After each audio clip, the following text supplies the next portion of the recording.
तो गाइज इस वाले लेक्चर में हम लोग यहाँ पे देखेंगे कुछ इम्पोर्टेंट कॉन्सेप्ट। यहाँ पे एक चैप्टर लिया हम लोगों ने, मूविंग चार्ज एंड मैग्नेटिज्म। ठीक है, तो ये चैप्टर बेसिकली मुझे नीट के रिगार्डिंग काफ़ी अच्छा लगता है और मतलब बड़ा कॉन्सेप्चुअल है और कम से कम 2 से 3 क्वेश्चन नीट में आपको मिल जाते देखने को है, कम से कम 2 से 3 क्वेश्चन। ठीक है, फॉर्मूला बेस्ड क्वेश्चन होते हैं, बहुत ज़्यादा घुमाता नहीं है ये टॉपिक। अगर जो बनाने पे आ जाए तो यार देखो, कोई भी चैप्टर हो, चाहे वो सरफेस टेंशन हो, चाहे वो वेक्टर वाला हो, भले ही तो वो क्वेश्चन बहुत ही डिफ़िकल्ट बना देता है। लेकिन अमूमन देखा गया है कि ये चैप्टर जो है आपको थोड़ा सा कॉन्सेप्चुअल है। अगर जो आपको कॉन्सेप्ट सही समझ में आ रही, थोड़ा सा वेक्टर वगैरह इसमें है, अगर जो आपको समझ रहा है तो आप इजीली इस चैप्टर के क्वेश्चन आराम से उड़ा सकते हैं। और 2 से 3 क्वेश्चन रहते ही हैं मैग्नेटिज्म, ये जो चैप्टर है मूविंग चार्ज से। तो यहाँ पे मेनली आपको फोकस करना है बायोट-सैवर्ट पे।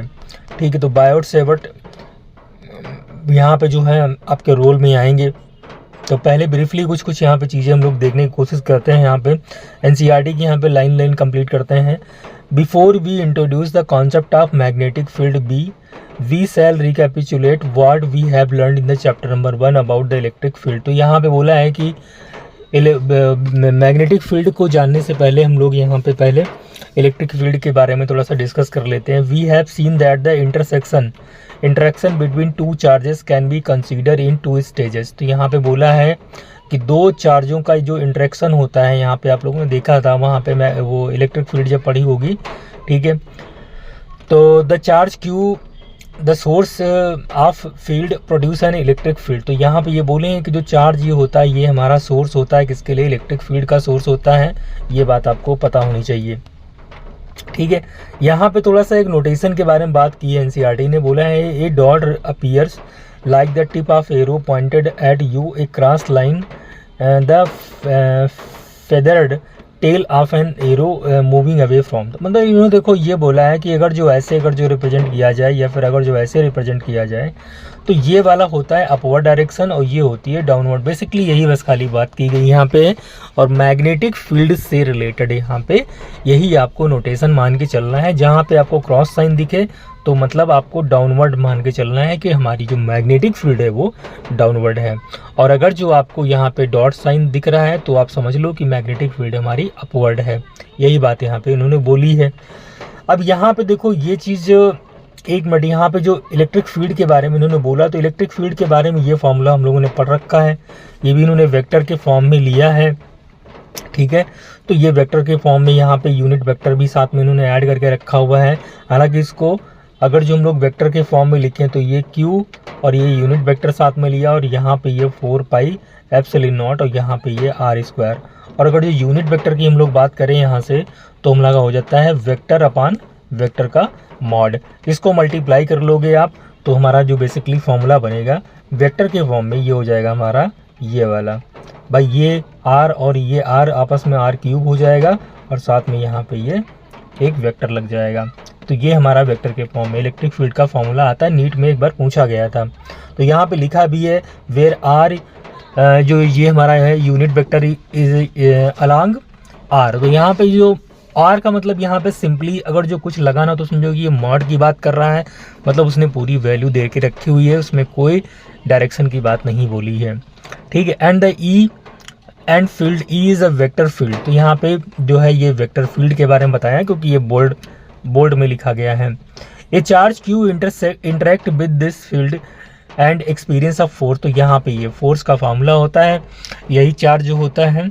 तो यहाँ पे ये जो फील्ड होती है, तो अगर जो कोई इसके बगल में आपने कोई चार्ज रख दिया है ऐसे इस टाइप से, तो आपस में ये एक फोर्स यहाँ पे क्या होता है, मतलब ये एक्सपीरियंस करता है। अब जरा थोड़ा सा मैं और एक्सप्लेन कर दूँ। यहाँ पे वही चीज़ें हैं कि अगर जो आप लोग चीज़ों को पढ़ेंगे तो आपको चीज़ें बहुत अच्छे से क्लियर होंगी। मैं इस लेक्चर में बहुत सारी चीज़ें आपकी क्लियर करवा दूंगा।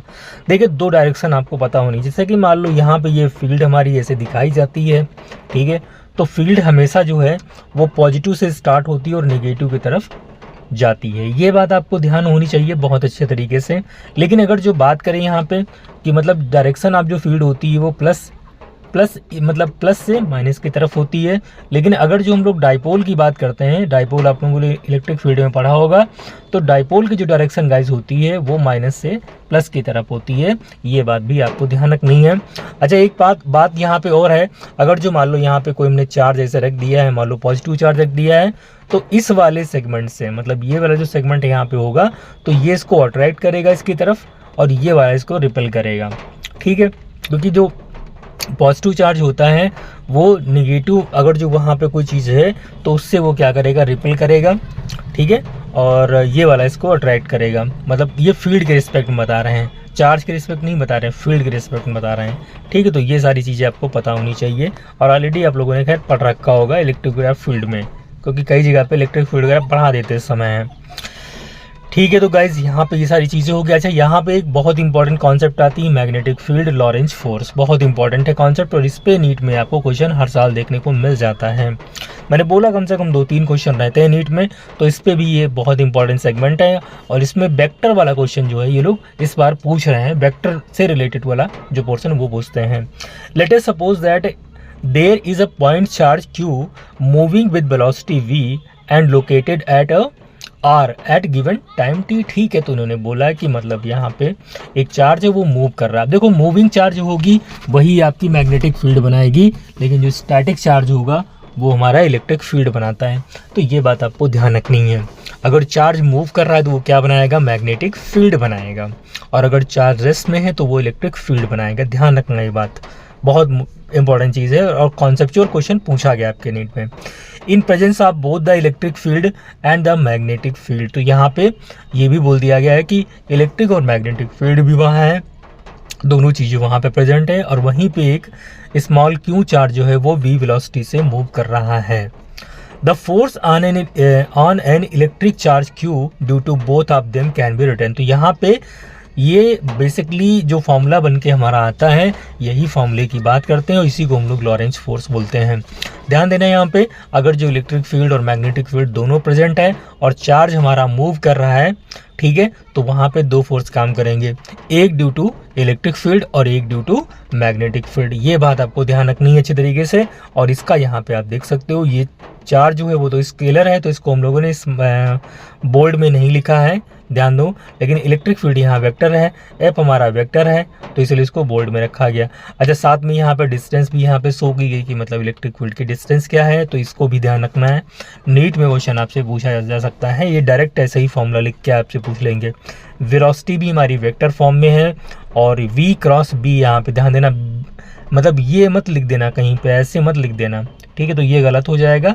आपको ये याद रखना है V क्रॉस B, क्योंकि जब क्रॉस प्रोडक्ट करोगे तो इसका आंसर और इसका आंसर दोनों का फर्क आंसर आएगा। ठीक है, तो ये बात आपको ध्यान रखनी है। चलिए, अच्छा, इसके बाद में यहाँ पे देखो B के साथ में भी डिस्टेंस यहाँ पे लगा के रखी हुई है और दोनों फोर्सों को यहाँ पे जोड़ लिया गया, मतलब इलेक्ट्रिक फील्ड और मैग्नेटिक फील्ड को जोड़ लिया गया है। चलिए आगे बात करते हैं, यही हमारा लॉरेंज फोर्स होता है। This force was first given by H.A. Lorentz based on the extensive experiment of Ampere and other. तो यहाँ पे लॉरेंज ने ही इस फोर्स को बताया था। It is called Lorentz force. You have already studied in detail the force due to electric field. If we look at the interaction with magnetic field, we find the following feature. तो यहाँ पे कुछ इसकी properties भी हम लोग देख लेते हैं, काफ़ी इंपॉर्टेंट प्रॉपर्टी है इसकी।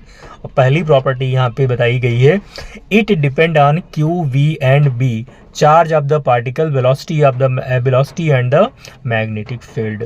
Force on a negative charge is opposite to that of the positive charge. मैंने अभी आपको बताया था, डायरेक्शन वाला मैंने बताया था कि फोर्स अगर जो नेगेटिव चार्ज है तो उस पर जस्ट अपोजिट काम करेगा, और अगर जो पॉजिटिव चार्ज है तो वो फील्ड के डायरेक्शन में काम करेगा। ये बात आपको ध्यान रखनी है। मतलब देखो, यहाँ पे ये चार्ज जैसे कि मान लो है, तो ये फील्ड, अगर जो फील्ड ऐसे है, मतलब ये फील्ड है, तो यहाँ पे बेसिकली क्या होगा, देखिए ये मान लो ये ऐसे फील्ड यहाँ पे ऐसे इस टाइप से है, तो जो इस पे फोर्स लगेगा वो ऐसे लगेगा, मतलब इलेक्ट्रिक फील्ड जो डायरेक्शन है उसके अपोजिट काम करेगा। और अगर जो यही पॉजिटिव होता, अगर जो पॉजिटिव होता हमारा, एक सेकंड, तो इसको थोड़ा सा इरेज करते हैं एक मिनट, थोड़ा सा एक सेकंड में बताने के लिए कह रहा हूँ, ठीक है, थोड़ा सा इसको इरेज कर लेते हैं। तो अगर जो यही चार्ज हमारा पॉजिटिव होता है तो इस पर जो फोर्स लगता है वो इधर लगता है जिधर फील्ड की डायरेक्शन है। ये बात इन्होंने बोली है, तो इसमें कोई ख़ास बात नहीं है। ठीक, आगे आ जाओ। यहाँ पे the magnetic force Q V cross B, यहाँ पे वी क्रॉस बी फिर से आपको ध्यान रखना है कि वी क्रॉस बी ही करना है। Include a vector product of velocity and magnetic field. तो यहाँ पे वेक्टर प्रोडक्ट का मतलब यहाँ पे डॉट प्रोडक्ट नहीं बोला, स्केलर प्रोडक्ट जो होता है वो डॉट प्रोडक्ट होता है। मतलब अगर जो स्केलर प्रोडक्ट की बात आपसे करें तो आप ये कहोगे this is scalar product, but अगर जो आपसे बोले ए क्रॉस बी तो this is the vector product. मतलब इसी को क्रॉस प्रोडक्ट बोलते हैं या इसी को वेक्टर प्रोडक्ट। तो आपको वेक्टर प्रोडक्ट करना है किसका, वेलोसिटी का मैग्नेटिक फील्ड में, वेलोसिटी का मैग्नेटिक फील्ड में, ऐसे करना है आपको। ठीक है, अगर जो आपने ऐसे कर दिया तो फिर गलत हो जाएगा, मतलब ऐसे नहीं करना है आपको, ये वाला आपका करेक्ट है। क्लियर हो गया। The vector product make the force due to magnetic field vanish become zero if velocity and magnetic field are parallel or anti parallel. तो यहाँ पे इन्होंने एक बात और बोली है, और ये बात फैक्ट भी है कि अगर जो मान लो यहाँ पे ऐसे दिया है Q और यहाँ पे ये V और यहाँ पे ये क्रॉस B, अगर जो मान लो थीटा हमारा 0 है या फिर हमारा 180 डिग्री है, तो आप लोग जानते हो जब इसको हम लोग सॉल्व करेंगे तो ये हमारा QVB और यहाँ पे ये साइन थीटा हो जाएगा। और साइन 0 की वैल्यू आप लोग जानते हो 0 होती है, साइन 180 की वैल्यू 0 होती है। तो इन्होंने बोला है कि अगर जो हमारा चार्ज और मैग्नेटिक फील्ड दोनों पैरेलल हैं या फिर एंटी पैरेलल है, मतलब चार्ज भी उधर मूव कर रहा है और मैग्नेटिक फील्ड भी हमारी उधर ही है, तो हमारा जो फोर्स उस पर लगेगा वो 0 हो जाएगा, यानी वैनिश हो जाएगा। ये प्रॉपर्टी यहाँ पे इन्होंने बता दी है। क्लियर है। और ये काफ़ी इंपॉर्टेंट प्रॉपर्टी, इसका खूब यूज़ करवाते हैं एग्ज़ाम के अंदर। मतलब कैसे भी बोल देंगे कि एक चार्ज है वो मैग्नेटिक फील्ड जो है उसके डायरेक्शन में लग रहा है, मतलब एक चार्ज पार्टिकल है 5 माइक्रोकूलम का 10 टेस्ला की मैग्नेटिक फील्ड के पैरेलल लग रहा है। चार्ज विद और स्पीड बोल देंगे कि स्पीड जो है 2 मीटर पर सेकंड की स्पीड से जा रहा है, तो बताइए कि उस पर जो है मैग्नेटिक फील्ड कितना, मैग्नेटिक फोर्स कितना काम करेगा। तो आप ऑब्वियस सी बात है 0 ही काम करेगा, क्योंकि रीज़न इसका है क्योंकि जो एंगल है उनके बीच का वो क्या लग रहा है, 0 लग रहा है। तो ये बहुत इंपॉर्टेंट चीज़ें हैं, ये बहुत सारी चीज़ें आपको पता होनी चाहिए। ठीक है, इसके अलावा इस वाले ऑपरेशन से आप लोग डायरेक्शन भी बता सकते हो, क्योंकि देखो एग्ज़ाम में क्या होगा गाइस, एग्ज़ाम में चार्ज आपको बता देंगे कि पॉजिटिव है कि नेगेटिव चार्ज है। ठीक है, और साथ में आपको वेलोसिटी और बी जो मैग्नेटिक फील्ड है दोनों चूंकि वेक्टर हैं तो वेक्टर के फॉर्म में दे देंगे, या बोलेंगे कि ये वाई डायरेक्शन में जा रहा है और मैग्नेटिक फील्ड जे डायरेक्शन क्या उसको बोलते हैं जेड डायरेक्शन में लग रही है, और चार्ज जो है पॉजिटिव। तो बताइए फोर्स किस डायरेक्शन में लगेगा। तो आप इसको क्रॉस करके आराम से निकाल भी सकते हो, आपने क्रॉस प्रोडक्ट वाला ऑपरेशन पढ़ा ही होगा तो आप निकाल सकते हो वेक्टर में। इसीलिए वेक्टर बहुत इंपॉर्टेंट गाइस, इसीलिए मैंने जितनी बार फिजिक्स का लेक्चर लिया है तो मैंने ये बताया है कि क्रॉस प्रोडक्ट कितना इंपॉर्टेंट होता है आप लोगों के लिए। ठीक है, इसीलिए वेक्टर कितना इंपॉर्टेंट होता है। चलिए, तो यहाँ पे ये चीज़ हो गई। देन यहाँ पे its direction is given by the screw rule of right hand rule for vector cross product is illustrated in the figure. तो यही जो फिगर यहाँ पे देखो दिया है यही चीज़ इन्होंने बताई है, और इस वाले चीज़ को आप लोग करके निकाल भी सकते हो। या तो ये फिगर याद रखो, या जो मैंने जो भी कॉन्सेप्ट बताई है कि V क्रॉस B कर लो, बस आपका फोर्स निकल आएगा, फोर्स की डायरेक्शन आपको निकल आएगी। अब B क्रॉस B आप लोग सब लोग जानते हैं, मैट्रिक्स वाला मेथड से हम लोग भी कर सकते हैं। अगर जो मतलब वेक्टर V दिया है आपको, वेक्टर कैपिटल B दिया है, मतलब ये दिया है, तो दोनों को क्रॉस करके आप डायरेक्शन निकाल सकते हो, कोई बहुत बड़ी बात नहीं है। लेकिन Q आपको ध्यान रखना है कि Q हमेशा पॉजिटिव होना चाहिए। अगर जो इसकी डायरेक्शन आपको सेम लानी है तो Q हमेशा पॉजिटिव होना चाहिए, और अगर जो Q निगेटिव आ रहा है तो फिर डायरेक्शन उल्टी हो जाएंगी। ये बात आपको ध्यान रखनी है। अगर जो Q निगेटिव दिया है, इलेक्ट्रॉन दिया है क्वेश्चन में, तो इसकी डायरेक्शन वो हो जाएगी, निगेटिव हो जाएंगी। अभी नीट इसमें एनसीईआरटी में क्वेश्चन भी दिया है, तो मैं अभी क्वेश्चन में आपको दिखा दूंगा। चलिए थर्ड वाला ऑपरेशन देखते हैं। थर्ड ऑपरेशन क्या उन्होंने बोला है, the magnetic force is zero. देखो बोला है ना कि मैग्नेटिक फोर्स जीरो हो सकता है if charge is not moving. अगर जो चार्ज रेस्ट में है, मतलब वी की वैल्यू यहाँ पे जीरो है, तो मैग्नेटिक फोर्स क्या होगा, जीरो होगा। Only a moving charge feel the magnetic force. केवल और केवल अगर जो चार्ज हमारा मूव कर रहा है तभी वो जो है मैग्नेटिक फील्ड को फील कर सकता है, अदरवाइज फील नहीं करेगा। मतलब charge at rest can not produce magnetic force, ये बात है, ध्यान रखना अच्छे तरीके से आपको।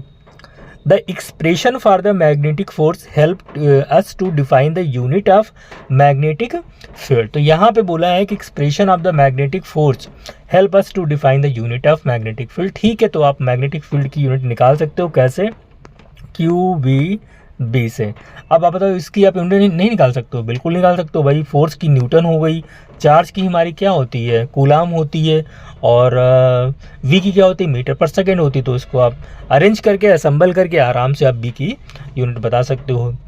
इफ़ वन टेक, देखो यहाँ पे लिखा if one take QFV all to be unity in the force equation F equal to QVB cross. तो यहाँ पे देखो लिखा भी इन्होंने QVB साइन थीटा और यूनिट वेक्टर साथ में लिया है इन्होंने। Where theta is the angle between V and B। ध्यान देना यहाँ पे, इस पे बहुत से लोग गलती कर जाते हैं कि थीटा जो है एंगल कौन सा लेना है, तो थीटा में एंगल जो लेना है वो V और B के बीच का लेना है। ध्यान देना बहुत अच्छे तरीके से। The magnitude of the force of B is 1। अगर जो इसमें इन्होंने बोला है कि अगर जो मैंने चार्ज को 1 मान लिया, मतलब फोर्स को 1 मान लिया और V को 1 मान लिया, तो जो कैपिटल B होगी मतलब मैग्नेटिक फील्ड होगी, उसकी यूनिट जो है 1 SI यूनिट आएगी। When the force acting on unit charge 1 coulomb moving perpendicular, देखो देखा, moving perpendicular to B with speed 1 metre per second is 1 newton. तो यहाँ पे आप आराम से निकाल सकते हो, कोई बहुत बड़ी बात नहीं है। चलिए थोड़ा इस पर डिस्कस कर लेते हैं। यहाँ पे हैं dimensionally we have capital B equal to F और यहाँ पे upon QV and unit named after Nikola Tesla. अच्छा एक मिनट अच्छा, newton second coulomb metre, this is called tesla. तो टेस्ला किसको बोलते हैं, newton second upon coulomb metre को हम लोग टेस्ला बोलते हैं। और ये कब आया था, निकोला टेस्ला एक कोई वैज्ञानिक थे, उनके नाम पे आ गया। Tesla is rather large unit, ये देखो इंपॉर्टेंट है यहाँ पे, टेस्ला जो होती है वो थोड़ी सी लार्ज यूनिट होती है, ठीक है। A smaller unit SI non SI, देखो नॉन SI यूनिट है ये, कौन सी, गॉस। ध्यान देना, तो यहाँ पे लिखा है 10⁻⁴ टेस्ला। तो अगर जो आप बोलो यहाँ पे 1 गॉस इजकल टू, तो क्या बोलोगे 10⁻⁴ टेस्ला। तो एक एक लाइन एनसीईआरटी की बहुत इंपॉर्टेंट है, कहाँ से क्वेश्चन नीट पूछ दे तो ये आपको अंदाजा भी नहीं लगेगा, और सब कुछ देखो उसमें दिया हुआ है। तो जो पहली बात तो आपको ध्यान रखना है कि जो टेस्ला है ये हमारी जो है ये लार्ज यूनिट है, बट जो हमारी गॉस है, हालांकि ये क्वेश्चन अभी तक आए नहीं है, लेकिन कब टपक जाए कोई बहुत भरोसा भी नहीं है। तो ये नॉन SI यूनिट है और ये छोटी यूनिट है, 10⁻⁴ टेस्ला के बराबर है। ठीक, आगे आ जाओ।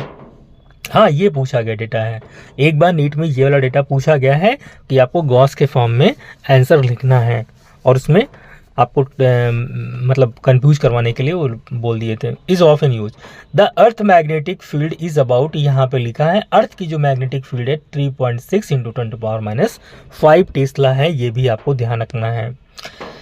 चलिए यहाँ पे एक्चुअली एक क्वेश्चन हम लोग थोड़ा सा देखते हैं, शायद उस टाइप का क्वेश्चन हमें मिल जाए, तो मैं ट्राई करता हूँ क्वेश्चन करवाने का आपको। ये तो एक सेकंड, एक्सरसाइज में ही शायद मिलेगा मुझे, थोड़ा सा वेट करना पड़ेगा आपको, मैं स्क्रॉल कर रहा हूँ चीज़ों को, ठीक है। काफ़ी बड़ा चैप्टर है गाइस, ये वाला छोटा नहीं है, तो थोड़ा सा पेशेंस आप रखिए बना के, ठीक है। चीज़ें आपके सामने आ जाएंगी, शायद मिले, शायद, देखो मैं कह रहा हूँ, मुझे कोई गारंटी नहीं थी, और शायद है भी नहीं, हमको लग रहा है। Just wait.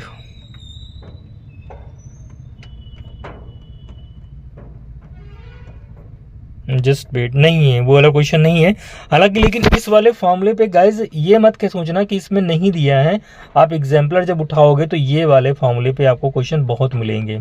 Q V cross B, ये वेक्टर वाला याद कर पा रहे हो तो बहुत अच्छी बात है, क्योंकि जब इसको v क्रॉस बी को सॉल्व करोगे तो वी साइन थीटा ही आता है। तो अगर जो आपने ये याद कर लिया तो आपका काम बहुत आसान हो जाएगा।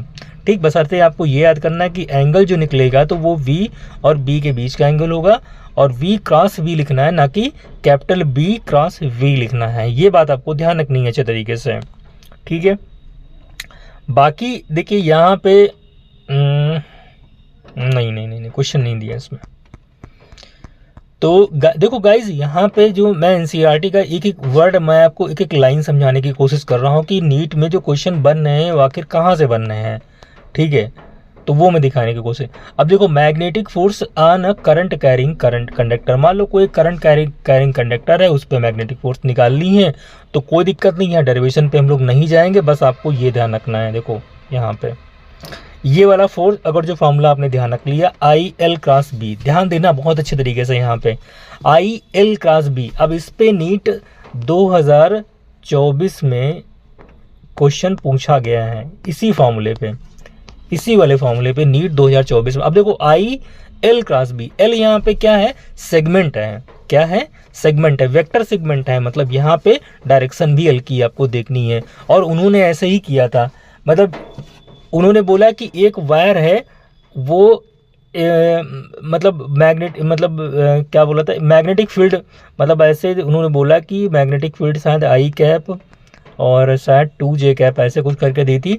और उन्होंने बोला था कि ये जो वायर है वो एक्स एक्सिस में प्लेस किया गया है, मतलब एक डायरेक्शन में प्लेस किया गया। आपसे ये नहीं डायरेक्टली बोल दिया कि जो वायर है वो आई कैप, मतलब उसका जो वो है वो आई कैप करके दिया है। ठीक है, उन्होंने बोला कि 5 मीटर का वायर है, उसमें 5 एम्पेयर की करंट जा रही है और वो एक्स डायरेक्शन में प्लेस किया गया, बताओ इससे फोर्स कितना लगेगा। तो आपको कैसे निकालना था इस चीज़ को, आप इसको जो है इसको मानते हैं आप 5 मतलब आई कैप, आपको 5 आई कैप मानना था इसको। ठीक है, 5 आई कैप, और इसमें करंट जो जा रही है वो 5 एम्पेयर की करंट जा रही है, और बी यहाँ पे आई प्लस 2j यहाँ पे दिया हुआ, ये ध्यान देना। तो आपको जो फॉर्मूला यूज करना था गाइस, ये वाला फॉर्मूला, मतलब यहाँ पे आई ये बाहर निकाल, या तो ऐसे याद कर लो बाहर निकाल के, ये वेक्टर एल और यहाँ पे ये वेक्टर बी, ऐसे करके ये हमारा फोर्स निकल के आ जाएगा। क्लियर है बात गाइस, ये वाली मैंने आपसे बात बताई थी, ये बात आपको ध्यान रखनी है। एल जो आपको लेना है नीट 2024 में, एक बार उठा के आप लोग देखना, अगर जो आपने PYQ रखी है तो उसको उठा के देखिएगा, आपको ये क्वेश्चन मिलेगा। और एक बार नहीं कई बार क्वेश्चन पूछा गया इस पे है, कई बार इस वाले फॉर्मूले पे F Q V B sine theta पे पूछा गया, और इस पे भी। अब इसको जब आप खोलोगे एल क्रॉस बी करोगे, इसको एल क्रॉस बी करना है, बी क्रॉस एल नहीं करना, ध्यान देना, वरना गलत कर दोगे। तो ये जो फॉर्मूला निकल के आएगा ये निकलेगा आई बी एल साइन थीटा, बस ये बात आपको ध्यान रखनी है, ये फोर्स निकल के हमारा इस पे आ जाएगा। बात क्लियर है, समझ में आ रही है ना, ये बात ध्यान रखनी है आपको। ठीक है, ये देखो क्वेश्चन भी यहाँ पे इन्होंने दिए, इसी वाले फॉर्मूले पे बेस इन्होंने क्वेश्चन भी दिया यहाँ पे। A straight wire of mass 200 ग्राम, ध्यान देना 200 ग्राम यहाँ पे मास दिया है, मतलब m, एंड लेंथ यहाँ पे 1.5 मीटर, यहाँ पे वेक्टर का खेल नहीं खिलाया है। Carries A current 2 ampere, it is suspended by in mid air by uniform horizontal magnetic field, ध्यान देना मैग्नेटिक फील्ड के दम पे ये जो है हॉरिजॉन्टली ये लगा है। What is the magnitude of the magnetic field, सिर्फ आपसे मात्र मैग्नीट्यूड पूछा है, डायरेक्शन नहीं पूछी है गाइज, तो ध्यान देना डायरेक्शन का यहाँ कोई खेल नहीं है। आपको मानना है तो आप डायरेक्शन मान सकते हो हॉरिजॉन्टल, ये नहीं बोलेगा यहाँ पे बी को डाउनवर्ड ले गए हैं, मैं बिल्कुल नहीं कहूँगा कि आप बी को मानो डाउनवर्ड, आप अपवर्ड भी मान सकते हो। ठीक है, अब आप आराम से इसको सॉल्व कर सकते हो। बी जो है डाउनवर्ड है, मतलब ये माइनस के डायरेक्शन में लग रही है, और जो हमारा ये रखा हुआ है रॉड, ये हमारा आई यानी प्लस आई में रखा हुआ है, ध्यान देना, बहुत अच्छे तरीके से ध्यान देना है आपको। ठीक है, ये एक्स डायरेक्शन में रखा है, और हमारी जो मैग्नेटिक फील्ड रख ली वो माइनस के डायरेक्शन, मतलब जेड डायरेक्शन नीचे तो होगा भाई, जेड डायरेक्शन डाउनवर्ड क्या होगा, नीचे तो होगा। ठीक है, तो माइनस के, अब आप सॉल्व कर लो तो आई और माइनस के करो। ठीक है, तो क्या होगा, वेक्टर करके देखो यहाँ पे, तो वेक्टर जब इसको करोगे आप इस टाइप से, तो यहाँ पे ये एक्चुअली ऐसे होता आई, और यहाँ पे जे, यहाँ पे के। तो अगर जो आप आई क्रॉस माइनस के करोगे तो क्या आपको प्लस जे नहीं मिलेगा? भाई माइनस है, जब ऐसे करते हो तो आपकी सारी डायरेक्शन प्लस में आती हैं, और जब आप ऐसे करते हो तो आपकी सारी डायरेक्शन किस में आती है? माइनस में आती हैं। और ऑलरेडी आपको माइनस के दिया है, तो माइनस और माइनस प्लस यानी कि हमारा जो फोर्स लगेगा वो जे डायरेक्शन में लगेगा। ध्यान देना, कहाँ लगेगा?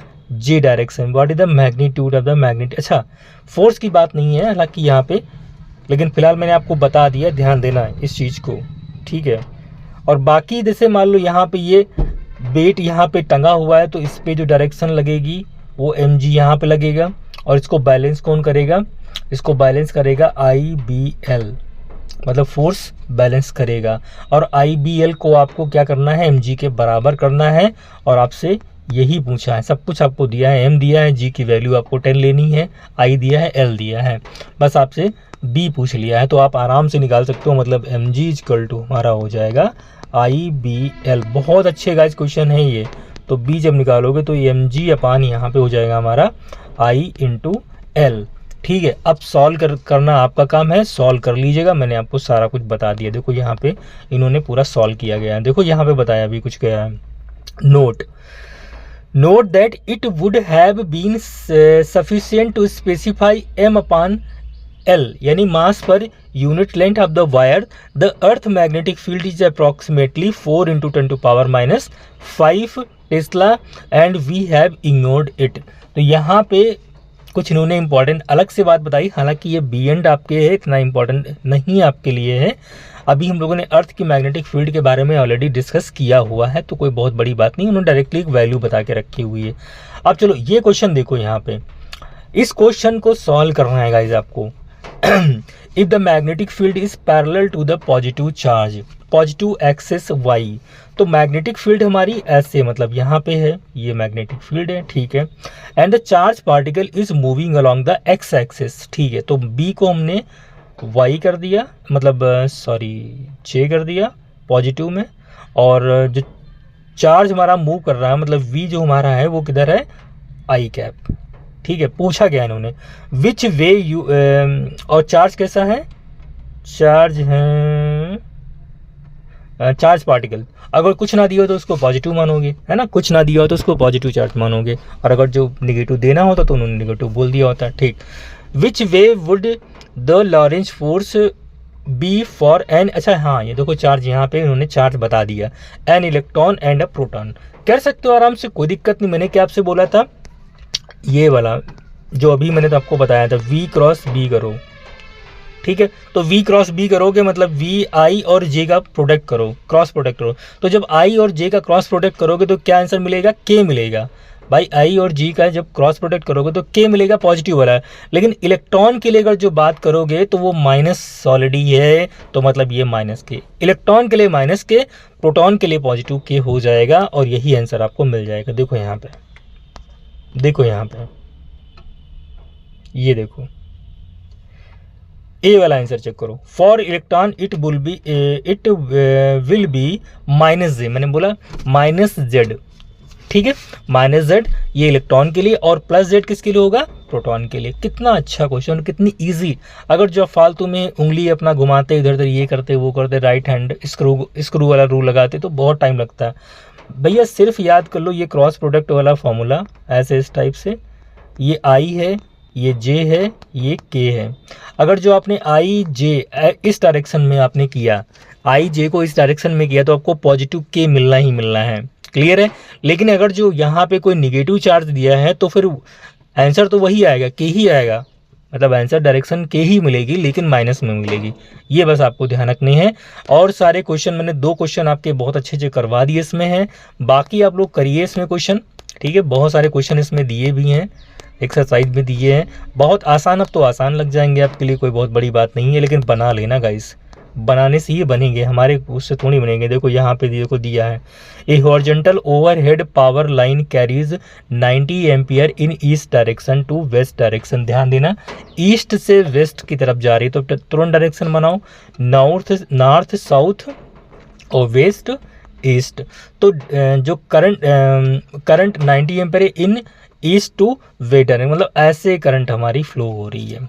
What is the magnitude and direction of the magnetic field due to current 1.5 metre below the, तो फॉर्मूला क्या होता है, F equal to I B L, F equal to I B L, बस यही फॉर्मूला चलेगा यहाँ पे, आराम से निकालो। और डायरेक्शन मैंने बता ही दिया आपको, डायरेक्शन कैसे आपको अज्यूम करनी है। चलिए अगला देखो यहाँ पे, What is the magnitude of magnetic force per unit length, मतलब अब आपसे यहाँ पे F अपान एल पूछा है, तो क्या हो जाएगा हमारा आई बी साइन थीटा, बस सिंपल सी बात है, यही हो जाएगा। On a wire current carrying 8 ampere, तो यहाँ पे हमारा इसकी जगह 8 कर देना है, ठीक है। And making 30 degree with the direction of uniform magnetic field of 0.15, तो यहाँ पे साइन 30 रखना है और बी की जगह रखना है आपको 0.15। मल्टीप्लाई कर लो, 15 8 120 होते हैं, 120 में दो डिजिट के बाद दशमलव लगा है तो 1.2 आएगा, और 1.2 को साइन 30 तो 1/2 यानी 0.6 इसका आंसर आएगा। आप मिला लेना एक बार और इसका देखना 0.6 न्यूटन पर मीटर इसका आंसर मिलेगा, क्योंकि फोर्स पर यूनिट लेंथ पूछा है। क्लियर है, कर लेना, ठीक है। 2 क्वेश्चन मैंने 2 फॉर्मूले करवाए तो 2 क्वेश्चन मैंने बता दिए आपको। वैसे ये भी क्वेश्चन आप बना ही सकते हो, कोई बहुत बड़ी बात नहीं है। Long straight wire carries 35 ampere, what is the magnitude of the field, अच्छा ये नहीं बताया अभी, ये नहीं बताया तो इसको मत करना, कोई दिक्कत नहीं है। ये भी नहीं बताया है, ठीक है।